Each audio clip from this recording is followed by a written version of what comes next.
Assalamualaikum warahmatullahi wabarakatuh. Perkenalkan, nama saya Frista Asmara Senja dengan NIM 121220130. Di sini saya akan menjelaskan tugas untuk mata kuliah kimia organik mereview jurnal. Judul jurnal yang saya akan bawakan hari ini adalah Impact of Ketogenic Diet and Ketone Diester Supplementation and Body Weight, Blood Glucose, and Ketones in Sporage Daily Rats Feed over 2 weeks. Nama jurnalnya Food Chemistry Molecular Science, dipublis pada tahun 2021. Dengan penulis L.T. Claire M. Modica, Crystal Flores Felix, L.T. John de Casacahua, Paul Askit, Anna Tesfili, Stephanie Kerlon, and Stephen T. Arlers. Pertama-tama di sini saya akan menjelaskan keton secara umum.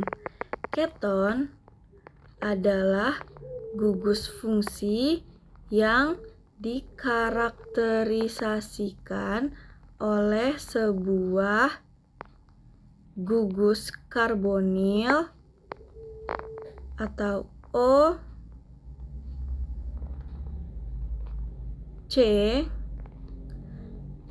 yang terhubung dengan dua atom atau karbo ataupun senyawa kimia yang mengandung gugus karbonil.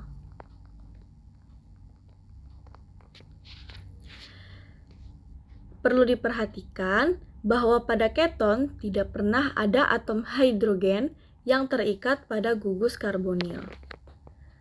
Bentuk dari keton adalah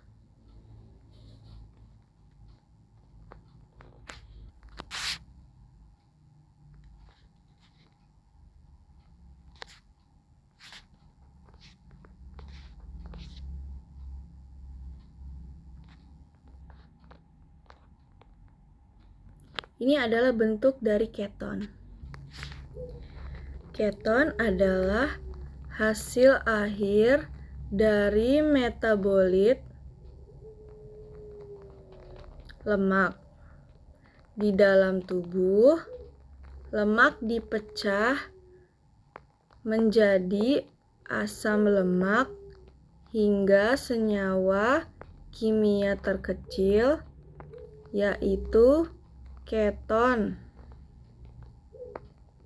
Keton pada tubuh manusia diproduksi di hati saat memecah lemak. Tubuh kita menggunakan keton untuk energi. Biasanya pada saat kita berpuasa. Latihan jangka panjang atau ketika tubuh tidak memiliki banyak karbohidrat. Jadi, keton itu diproduksi di hati saat memecah lemak. Nah, tubuh itu menggunakan keton untuk energi, biasanya pada saat kita berpuasa. Kenapa? Karena saat kita berpuasa, karbohidrat dalam tubuh itu sedikit dan latihan jangka panjang. Kadar keton yang tinggi dalam darah adalah tanda bahwa sesuatu yang tidak beres. Ketika keton menumpuk dalam darah, bisa menjadi asam dan menyebabkan sesuatu yang disebut ketoacidosis atau DKA atau ketoacidosis diabetik. Jika kita memiliki diabetes tipe 1, maka lebih beresiko mengalami DKA. Ketahanan dalam menghadapi cedera mungkin bergantung pada ketersediaan dari energi molekuler. Sementara neutron itu tidak aktif, default, maka penggunaan laktat mengaktifkan neutron rangsang membutuh glukosa.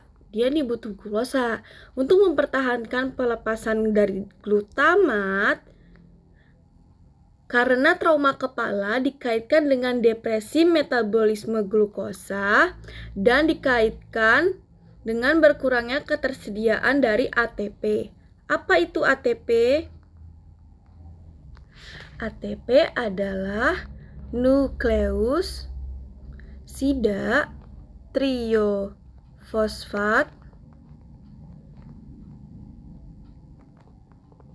multifungsi yang terdiri dari cincin, adenin, gula ribosa, dan 3 gugus fosfat. Pada jurnal dikatakan, in preparation, we export to ketone-producing dietary condition. Yang artinya dalam persiapan, kita mengeksplorasi produksi 2 keton pada kondisi diet.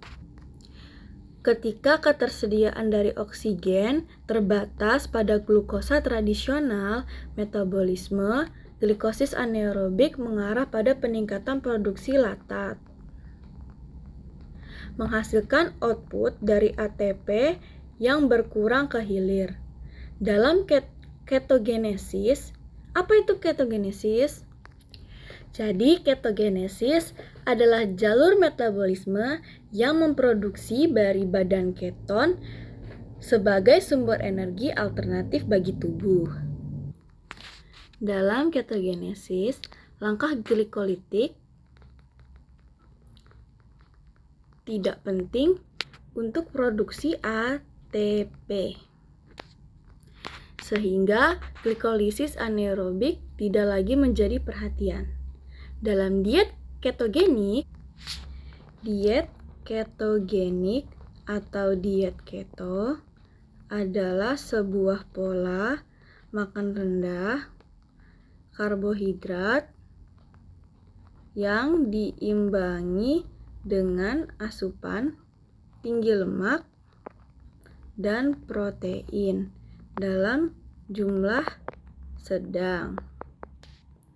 Diet ini memaksa tubuh menggunakan lemak sebagai sumber energi utama dan memicu proses pembakaran lemak yang disebut ketosis. Nah, dalam diet ketogenik ini, asam lemak sebagian besar dioksidasi menjadi keton di mitokondria hati atau ketogenesis. Lalu diangkut ke mitokondria, jaringan target di mana diubah menjadi asetil CoA. Asetil CoA ini kemudian dimasukkan ke dalam siklus asam sitrat yang kemudian memberi makan fosforilisasi oksidatif hilir dan rantai transport elektron pada akhirnya menghasilkan sintesis ATP.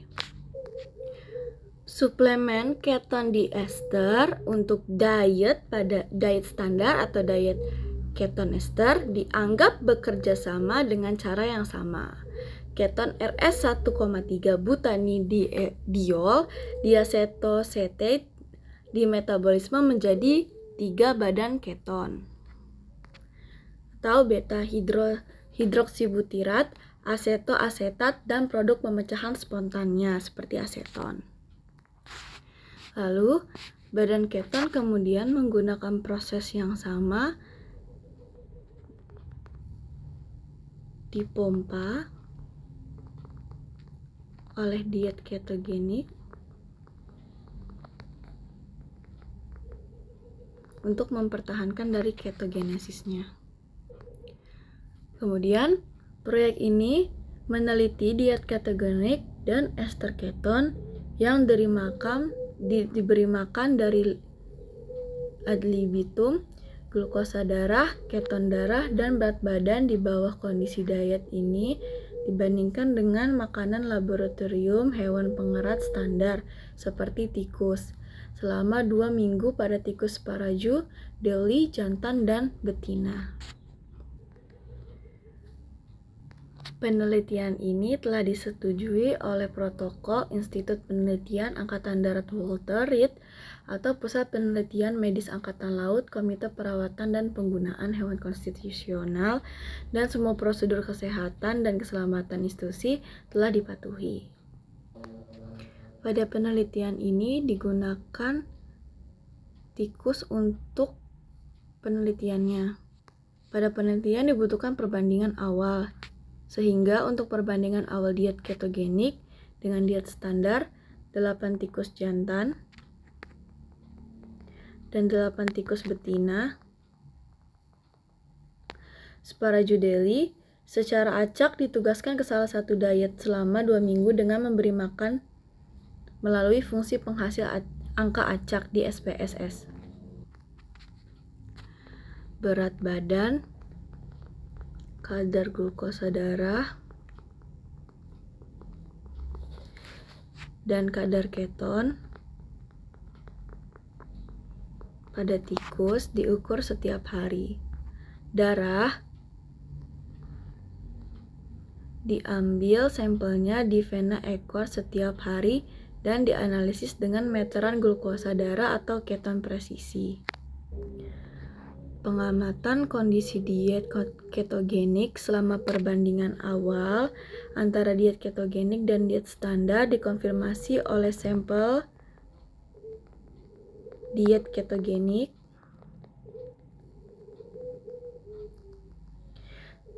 kedua dalam pengukuran yang hanya dilakukan 2 kali. Jadi pengukuran ini hanya dilakukan 2 kali, sebelum perubahan diet dan sekali lagi 2 minggu kemudian. Kohort ketiga yang terdiri dari 8 tikus dan 8 betina secara acak diberi ester keton atau diet standar yang diukur selama 2 minggu. Semua tikus adalah Sparaju Dowley CD. Tiba pada hari ke-42 dan diberi diet standar segera setelah kedatangan. Tikus ditangani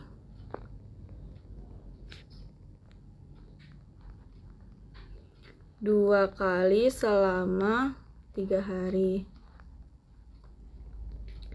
Pada hari ke-6,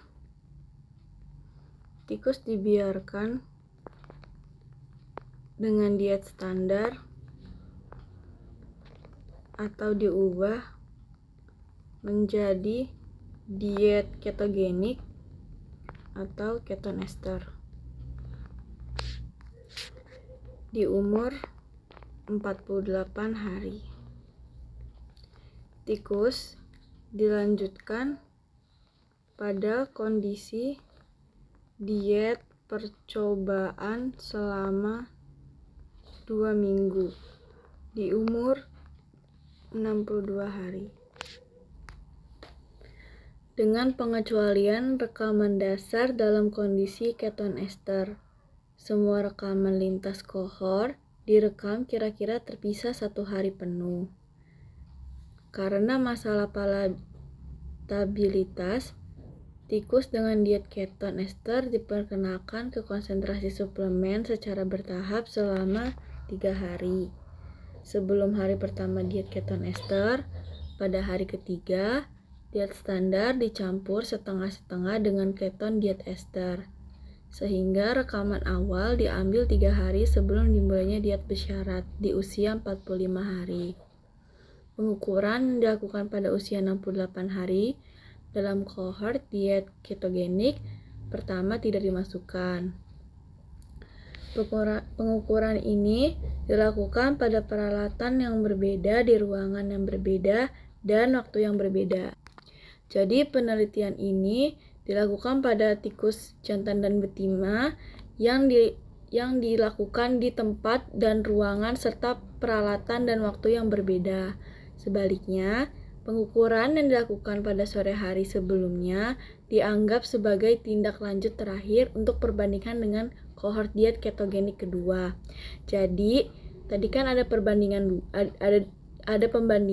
Yang satu pembanding pertama dan pembanding kedua. Nah, pembanding kedua itu diukur ketika tindak lanjut terakhir dilakukan pada sore hari sebelumnya. Karena itu, dan dikomunikasikan dengan variabilitas umur hewan yang diketahui pada saat kedatangan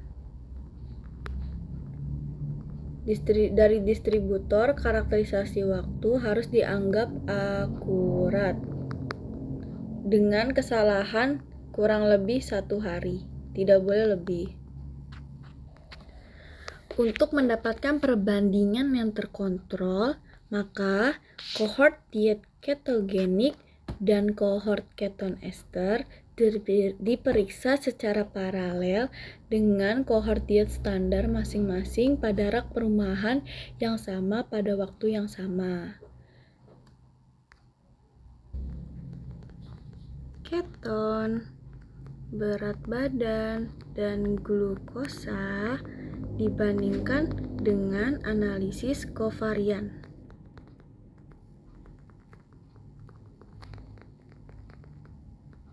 Atau yang biasa disebut dengan RM-ANCOVA. Apa itu analisis kovarian? Analisis kovarian merupakan kombinasi antara analisis regresi dan analisis varian. Oleh karena itu, uji hipotesis dengan analisis kovarian memerlukan uji persyaratan hipotesis baik untuk analisis regresasi maupun analisis varian. Jadi, uji persyaratan analisis yang diperlukan dalam analisis kovarian ini adalah uji normalitas, uji homogenitas, uji linearitas, uji heterokedasitas, uji autokolerasi, dan uji multikolinearitas. Apabila kovarian lebih dari 1, analisis dilakukan dengan cara yang sama dengan analisis varian, yaitu dengan menghitung F.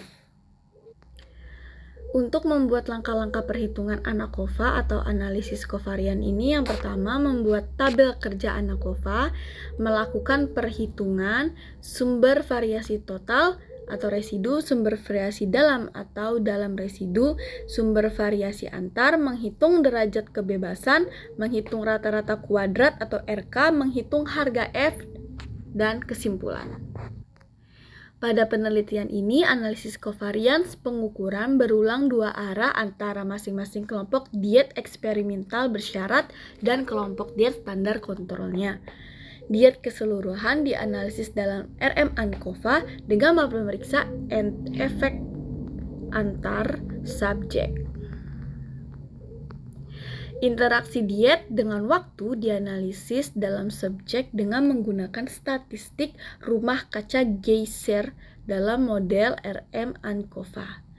Analisis dimasukkan jenis kelamin sebagai kovariat atau variasi untuk menentukan apakah kontribusi dari jenis kelamin atau jika interaksi jenis kelamin dengan diet berdampak pada model. Hubungan dengan jenis kelamin yang signifikan.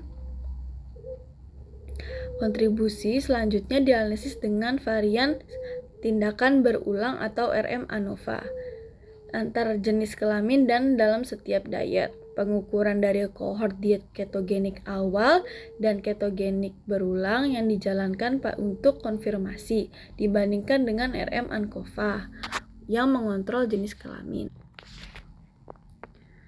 Untuk membandingkan data antara diet ketogenik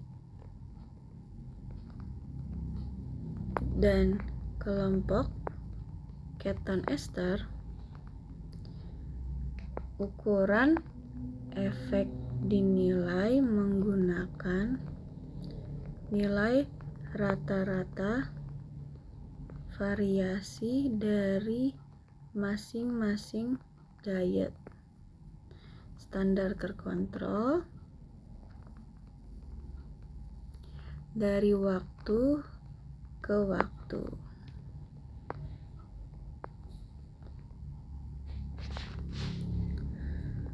Variasi rata-rata dan nilai standar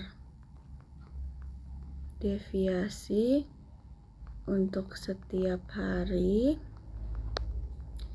dihitung untuk setiap kelompok.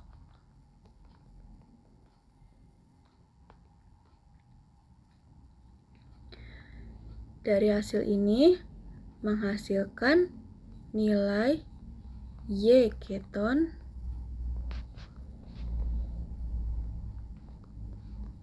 Y berat dan Y glukosa dan standar deviasi masing-masing untuk setiap harinya. Jadi dari hasil penelitian selama kurang lebih 68 hari, variasi rata-rata dan nilai standar deviasi itu dihitung setiap harinya untuk setiap kelompok. Tadi dikatakan jika yang dicari adalah keton atau terus kandungan kadar glukosa dalam darah dan berat badan. Jadi sehingga menghasilkan nilai Y keton, Y berat, dan Y glukosa dan standar deviasi masing-masing untuk setiap harinya.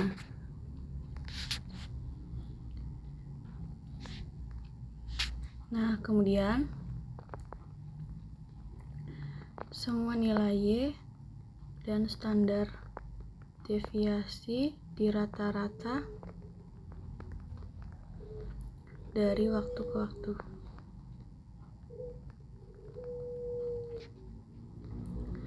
Nilai Y rata-rata, waktu dan deviasi standar untuk diet ketogenik dan ester keton diajukan untuk digunakan dalam formula De-Cohen. Uji statistik dilakukan di SPSS versi 24 dan Grep 4. Hasil dari selama penelitian dan pengamatan ini, diet ketogenik. Yang pertama, diet ketogenik dibandingkan dengan diet standar. Seperti yang diharapkan, kondisi diet ketogenik menghasilkan peningkatan konsentrasi keton dibandingkan dengan diet standar. Antara subjeknya F sama dengan 1,13, 1 dan 13 menghasilkan 104.068, di mana P kurang dari 0,001 dalam subjek F sama dengan 3,42 sama dengan 7,199, di mana P kurang dari 0,001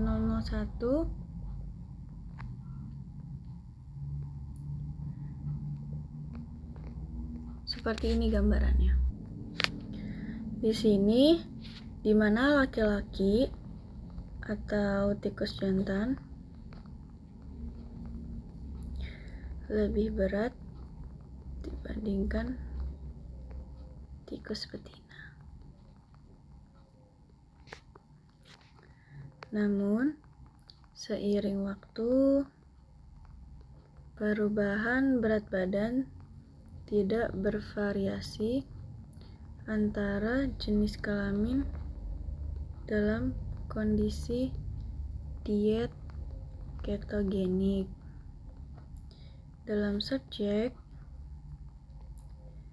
F sama dengan 2,4 sama dengan 3,153, di mana P sama dengan 0,071. Sebaliknya, berat badan bervariasi antara jenis kelamin dalam kondisi diet standar selama penelitian. Dalam subjek, F sama dengan 2,15 sama dengan 42,461, di mana P sama dengan kurang dari 0,001. Jantan memulai penelitian atau pada awalnya tikus jantan memiliki berat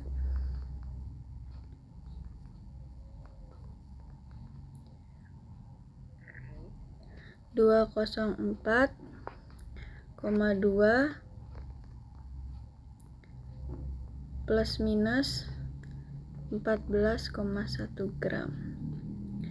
Sedangkan tikus betina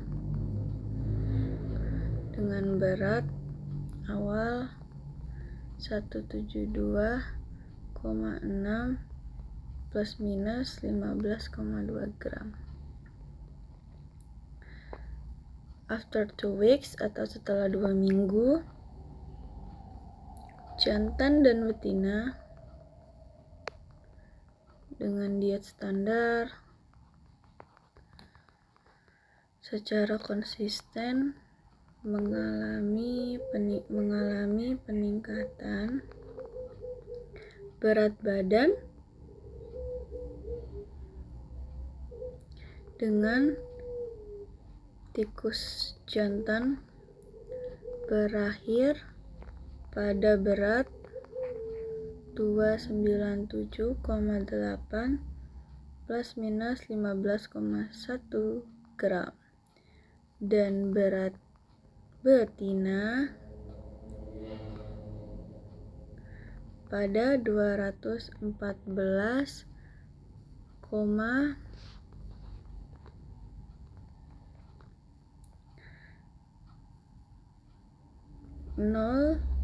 plus minus 26,7 gram, di mana dari sini kita dapat menyimpulkan jika terdapat kenaikan berat pada tikus jantan dan tikus betina yang sangat signifikan.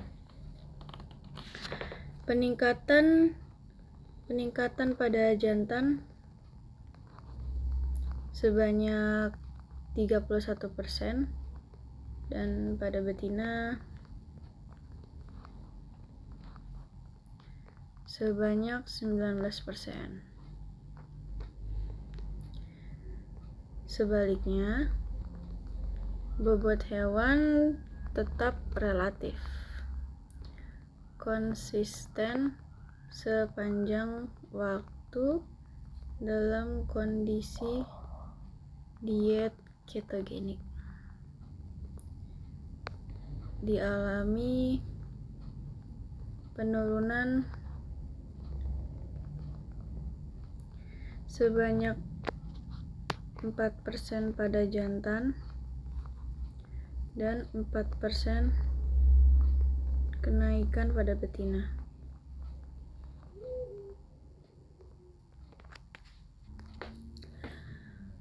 Perbedaan jenis kelamin glukosa secara keseluruhan hanya diamati pada kondisi diet standar antara subjek F1,6 sama dengan 12,389, di mana P sama dengan 0,013. Dan bukan kondisi diet ketogenik antara subjek F 1,6 sama dengan 1,866, di mana P sama dengan 0,221. Perbedaan jenis kelamin dalam konsentrasi glukosa tidak terdeteksi pada kedua kondisi diet sebagai faktor waktu. Dalam subjek SD, strip F 4,25 sama dengan 1,377, di mana P sama dengan 2,70, dan KD strip F 4,23 sama dengan 1,323, di mana P sama dengan 0,292. Perbedaan jenis kelamin dalam konsentrasi glukosa dalam kondisi diet standar, sementara sebagian bervariasi 120 sampai 165 gram desiliter pada pria atau pada tikus jantan dibandingkan dengan 96 sampai 129 gram per desiliter atau dekaliter pada wanita atau pada tikus betina. Diwakili oleh konsentrasi yang lebih tinggi secara konsisten pada tikus jantan dan tikus betina. Rata-rata di seluruh sepanjang hari masing-masing itu 37,7 plus minus 10,7 gram dekaliter versus 116,6 plus minus 9,7 gram per dekaliter. Dalam kondisi diet ketogenik, konsentrasi glukosa pada tikus jantan lebih mirip dengan perempuan. Rata-rata sepanjang hari masing-masing itu 113,0 plus minus 20,1 gram dekaliter versus 104,4 plus minus 9,4 gram dekaliter. Jadi perbedaan jenis kelamin itu dalam konsentrasi glukosanya pada kondisi diet standar memiliki variasi yang berbeda, di mana laki-laki atau jantan 120 sampai 165 dan perempuan 96 sampai 129 gram per dekaliter. Itu menunjukkan jika terdapat perbandingan yang sangat jauh antara tikus jantan dan tikus betina. Nah, secara konsentrasi lebih tinggi secara konsisten pada jantan dan daripada betina. Dalam kondisi diet ketogenik, konsentrasi glukosa pada tikus jantan itu sebenarnya lebih mirip dengan perempuan. Rata-ratanya itu kan tadi 113,0 plus minus 20,1 gram dekaliter versus 104,4 plus minus 9,4 gram per dekaliter. Di sini menunjukkan jika dalam kondisi diet ketogenik, konsentrasi glukosanya itu antara tikus jantan dan tikus betina tidak terlalu jauh dibandingkan dari konsentrasi glukosa dalam kondisi diet standar. Ini adalah grafik dari ketogenic diet dan keton ester. Nah, pertama ada keton di ketogenic ester. Nah, di sini terlihat ya yang orange itu penurunan ketogenic ketonsnya dari yang awalnya sangat tinggi menjadi rendah dalam jangka waktu 2 minggu, sedangkan yang keton ester itu terjadi kenaikan penurunan yang sama, tidak stabil selama 2 minggu. Sedangkan di sini dari berat badan dibandingkan berat badan, ketogenic weight-nya atau berat dari ketogenik itu mengalami peningkatan juga dari yang awalnya rendah menjadi tinggi sampai ke angka 280 lebih selama 2 minggu. Begitu juga dengan ester weight-nya. Dari keton ester, di sini juga mengalami peningkatan yang secara bertahap naik sampai ke angka 300 kurang selama 2 minggu. Sedangkan dari glukosa, dari ketogenik glukosanya mengalami kenaikan dan penurunan yang stabil, dimana kalau yang biru adalah itu standar untuk standar diet dari laki-laki, sedangkan yang biru muda itu standar diet untuk yang perempuan. Di sini mengalami kenaikan dan penurunan. Nah, di sini ada kondisi conditional diet atau kondisi diet pada biasanya. Lalu ada ester glukos untuk keton ester, di mana untuk standar diet male dia mengalami sama kenaikan dan penurunan yang sangat tinggi. Ketika naik sama-sama naik, dan ketika turun sama-sama turun. Pengambilan sampel tidak dengan sendirinya. Ada efek pada sirkulasi keton dan konsentrasi gula. Pada kondisi diet ketogenik diulangi pada laki-laki dan perempuan yang identik.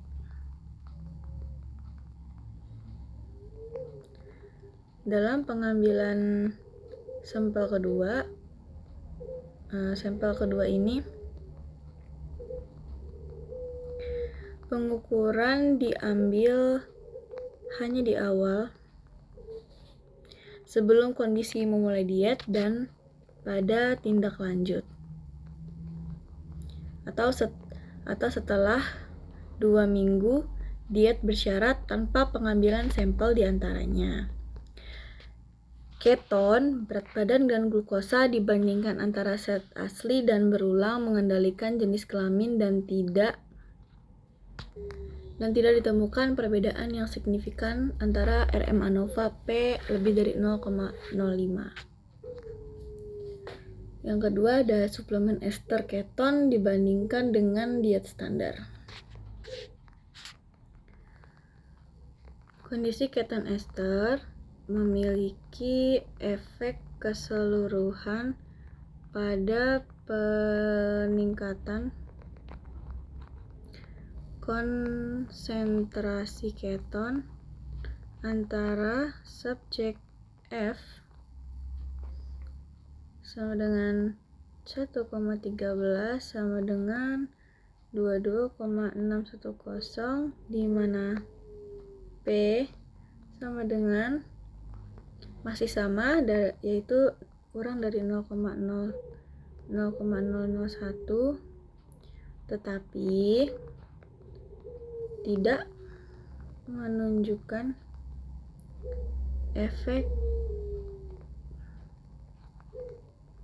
peningkatan yang konsisten dari waktu ke waktu. Nah, dalam subjek F sama dengan 6,79 sama dengan 0,0930,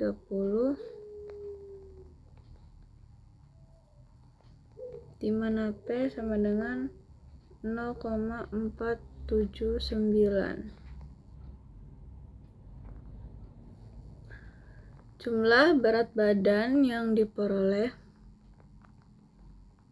pada kondisi keton ester berkurang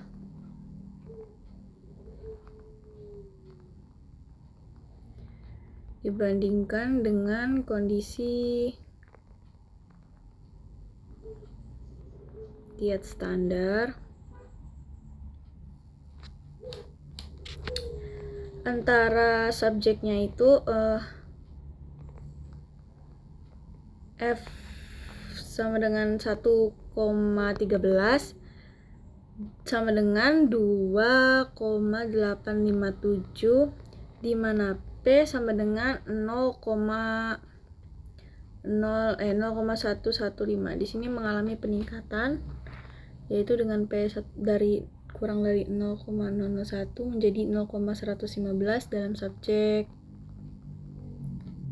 F sama dengan 7,87 sama dengan 0,0962,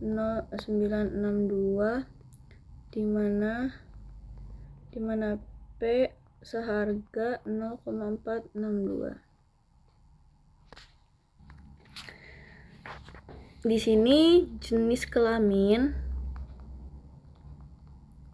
itu tidak berinteraksi dengan efek keton ester terhadap konsentrasi keton antara subjek F 1,13 sama dengan 2,370, di mana P 0,148 dalam subjek F sama dengan 6,79 sama dengan 1,287, di mana P sama dengan 0,273, tetapi berkontribusi terhadap berat badan dan laju pertambahan bervariasi antara jenis kelamin pada kedua kondisi diet. Antara subjek SDF 1,6 sama dengan 127,1094, di mana P kurang dari 0,001. KEF 1,6 sama dengan 36,088, di mana P kurang dari 0,011. Dari sini dengan laki-laki lebih berat daripada perempuan dan dengan laki-laki bertambah berat dari waktu ke waktu.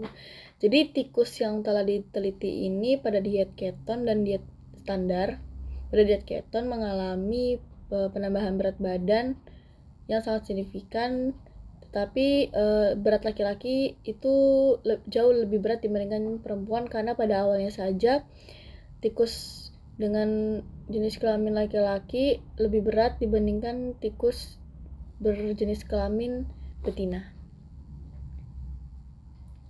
Yang ketiga ada diet ketogenik dibandingkan dengan suplemen keton ester.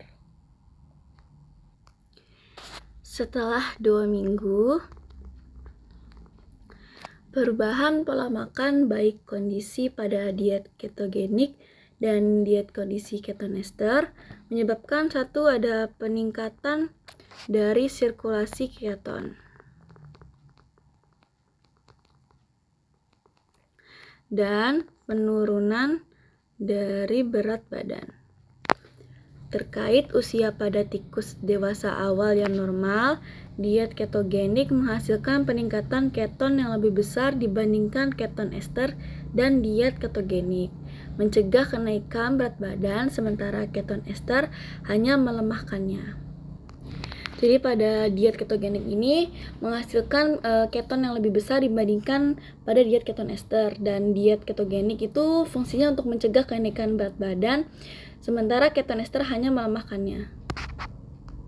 Selain itu, keton ester tidak berpengaruh pada kadar glukosa, sedangkan diet ketogenik menghasilkan glukosa yang kurang. Jadi bisa disimpulkan jika diet dari ketogenik ini menurunkan glukosa, menurunkan berat badan, dan meningkatkan produksi dari keton di dalam tubuh. Tetapi efek ini sebagian besar didorong oleh konsentrasi dari glukosa yang lebih tinggi pada tikus jantan dibandingkan dengan tikus betina. Pada tikus jantan dengan diet standar yang saat menjalani diet ketogenik mulai mendekati konsentrasi yang lebih mirip dengan tikus betina. Selain glukosa, tikus jantan juga menunjukkan berat badan yang lebih tinggi.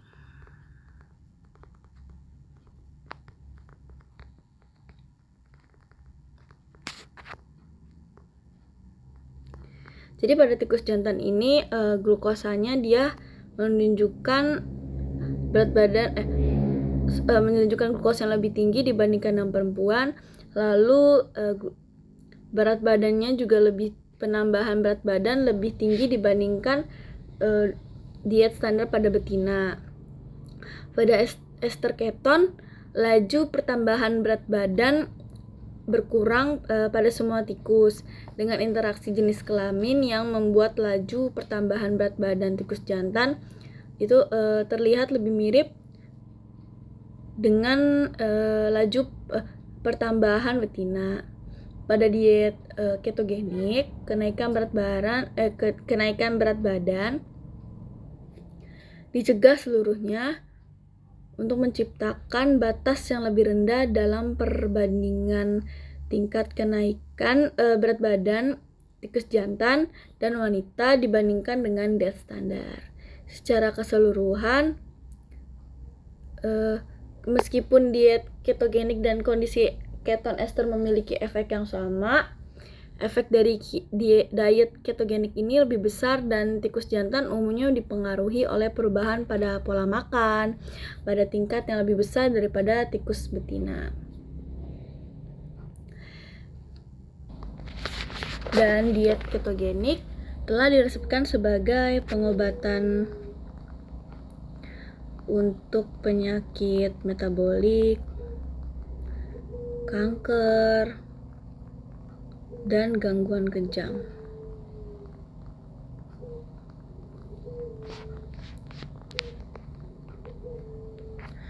Namun, beberapa telah menimbulkan pertanyaan tentang kondisi kesehatan dan ketersediaan energi saat dalam ketogenesis, terutama pada individu yang sehat. Penggunaannya yang meluas pada banyak kondisi dan keadaan menunjukkan bahwa diet ketogenik itu tidak berbahaya. Jadi diet ketogenik bisa dilakukan untuk semua orang, baik yang sehat maupun yang sakit, dan bahkan dapat meningkatkan performa olahraga. Jika diikuti secara bertanggung jawab selama beberapa bulan, diet ketogenik ini tidak pada orang dewasa itu sangat bermanfaat ya. Jika perhatian harus diperhatikan untuk periode perkembangan. Situs dari web Charles River ini untuk strain dan rentang usia memproyeksikan bahwa tikus jantan akan tumbuh dari sekitar 200 gram menjadi 300 gram.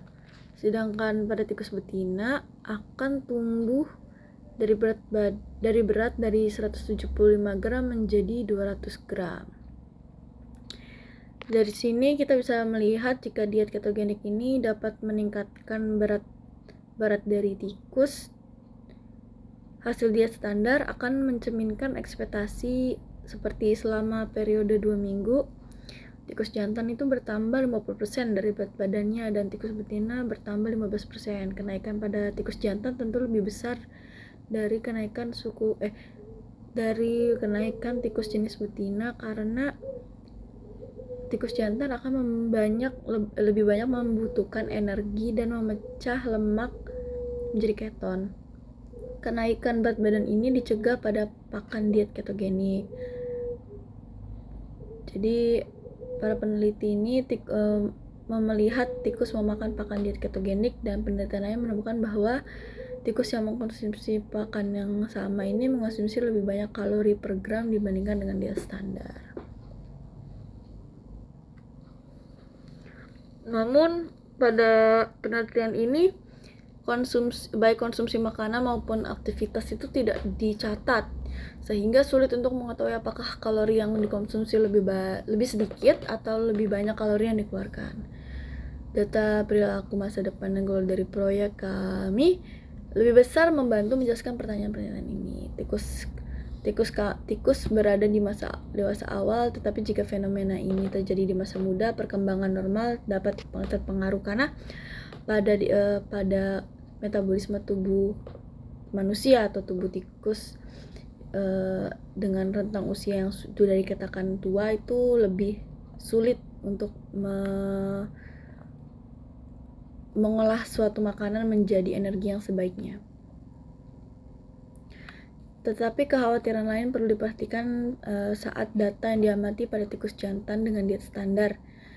Tikus jantan diet standar menunjukkan konsentrasi glukosa darah secara konsisten lebih dari 100 gram per dekaliter, diseringkan jatuh ke kisaran 115 sampai 140 gram per dekaliter. Sebaliknya, konsentrasi glukosa glukosa tikus betina pada diet standar terkadang turun di bawah 100 gram per dekaliter dan sering jatuh ke kisaran 100 sampai 120 gram per dekaliter.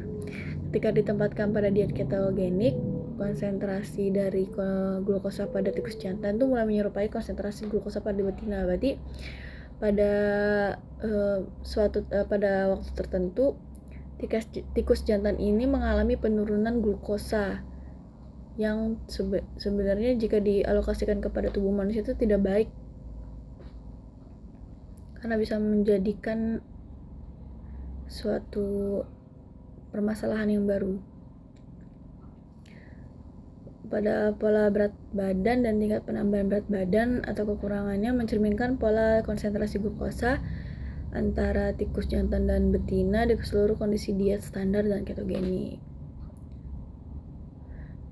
Jadi diharapkan kenaikan berat badan yang cepat pada tikus jantan dan dengan diet standar menganggapnya normal. Jadi namun hal ini menimbulkan pertanyaan apakah fisiologi tikus jantan memang beroperasi secara optimal ketika diberi diet standar. Tikus itu bukanlah manusia, tetapi jika mempertimbangkan kondisi manusia yang lebih dominan terkait dengan peningkatan glukosa darah dan penambahan berat badan, mungkin ada baiknya juga memeriksa respon fisiologis manusia terhadap diet standar pada manusia, terutama dalam kondisi seperti diabetes ya. Nah, seperti dikatakan tadi jika diabetes itu mengalami DKA yang lebih tinggi. Karena masalah beberapa orang mungkin ingin mencari alternatif diet ketogenik yang menghasilkan efek serupa. Jadi hasilnya bernuansa yang digambarkan antara ester keton dan kondisi diet ketogenik menunjukkan jika kondisi ester keton mungkin tidak menghasilkan keadaan fisiologis yang sama seperti ketogenis. Bisa jadi efek dari dosis respon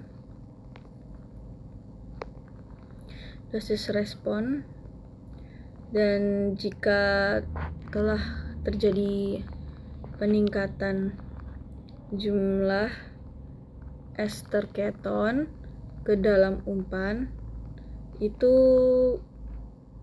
kemungkinan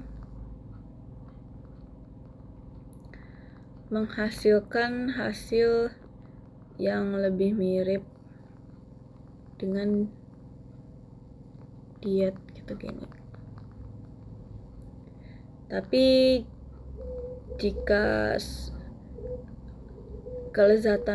kelezatan suatu makanan menjadi perhatian, mungkin akan semakin sulit untuk mengkonsumsi makanan yang mengandung lebih dari 20% berat keton ester.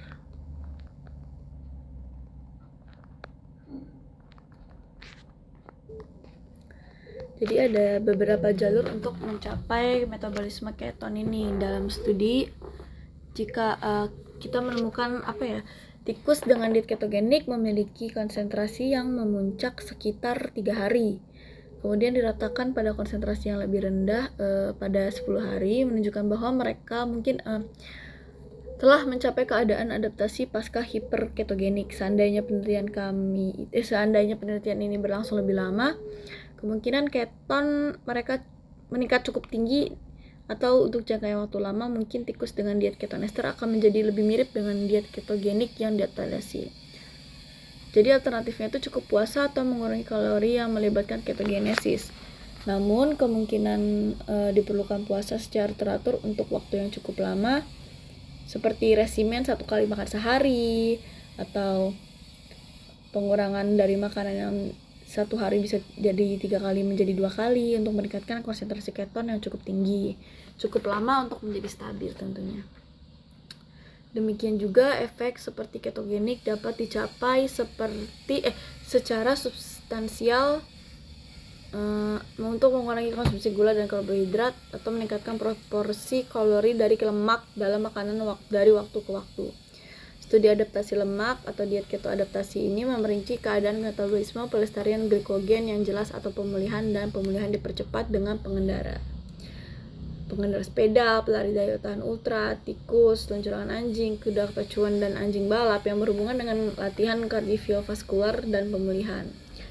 Jadi dalam studi ini diadaptasi lemak atau adaptasi keto ini diet secara proporsional lebih tinggi lemak dan kadar keton secara meningkat. Banyaknya cara untuk mendapatkan metabolisme keton fisiologis yang serupa ini atau adaptasi menunjukkan jika saklar on atau off untuk sirkulasi keton dan penggunaan glukosa atau glikogen itu mungkin hanya beberapa dari cerita ya. Dengan potensi mitigasi cedera, pemulihan dan pemulihan kinerja yang diamati oleh metabolisme keton, kedokteran seperti kedokteran militer ini dan kesiapan dapat ditingkatkan dengan memahami kapan memanfaatkan mekanisme ini dan dalam kondisi patologi seperti apa.